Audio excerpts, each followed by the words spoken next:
السلام علیکم ناظرین، صاحبان ٹی وی لکی مروت کی اسٹوڈیو سے آپ کی خدمت میں غلام اکبر مروت حاضر ہے۔ پیش خدمت ہے آج کی تفصیلی خبر۔ محکمہ صحت لکی مروت کے ملازمین نے ڈسٹرکٹ ہیلتھ آفیسر لکی مروت کے غیر قانونی اقدامات اور ان کے فوری تبادلے کے لیے ضلعی ہیلتھ دفتر میں احتجاجی کیمپ لگایا ہے، جس میں ضلع بھر کے اسپتالوں کے پیرامیڈکس ملازمین، کلاس 4 لیڈی ہیلتھ ورکر سمیت دیگر شعبوں سے تعلق رکھنے والے مرد و خواتین نے بھرپور شرکت کی،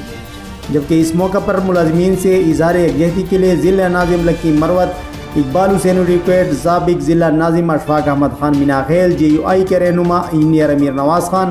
جماعت اسلامی کے صوبائی رہنما حاجی عزیز اللہ خان، مسلم لیگ نون کے ضلعی صدر شفیع اللہ خان بیگو خیل، عوامی نیشنل پارٹی کے ضلع نائب صدر فضل رحیم خان اور ضلع نائب صدر ہمایون خان بیگو خیل، ضلعی کونسلر حلیم خان، مولانا اصغر علی، منور خان، ملک نصیر خان، عرفان اللہ اور پیرامیڈکس ایسوسی ایشن DHQ لکی کے صدر طارق سردار، پیرامیڈکس ایسوسی ایشن کے ضلعی صدر کلیم اللہ سمیت اکاؤنٹنٹ احسان خان، اسٹور کیپر جاوید غفور سمیت کثیر تعداد میں ملازمین موجود تھے۔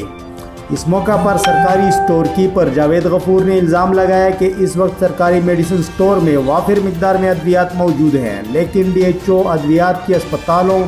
اور بنیادی مراکز صحت کو ترسیل میں رکاوٹ ہے۔ احتجاجی کیمپ سے خطاب کرتے ہوئے ضلع ناظم سمیت سیاسی رہنماؤں نے ملازمین سے بھرپور یکجہتی کا اظہار کیا اور کہا کہ ملازمین کے صبر کا پیمانہ لبریز ہو چکا ہے، مزید ان کو آزمائش میں نہ ڈالا جائے اور DHO کا فی الفور یہاں سے تبادلہ کیا جائے۔ ملازمین نے DHO آفس سے شین باغ چوک تک احتجاجی ریلی نکالی اور DHO کے خلاف نعرے بازی کی اور ان کے فوری تبادلے کا مطالبہ کیا۔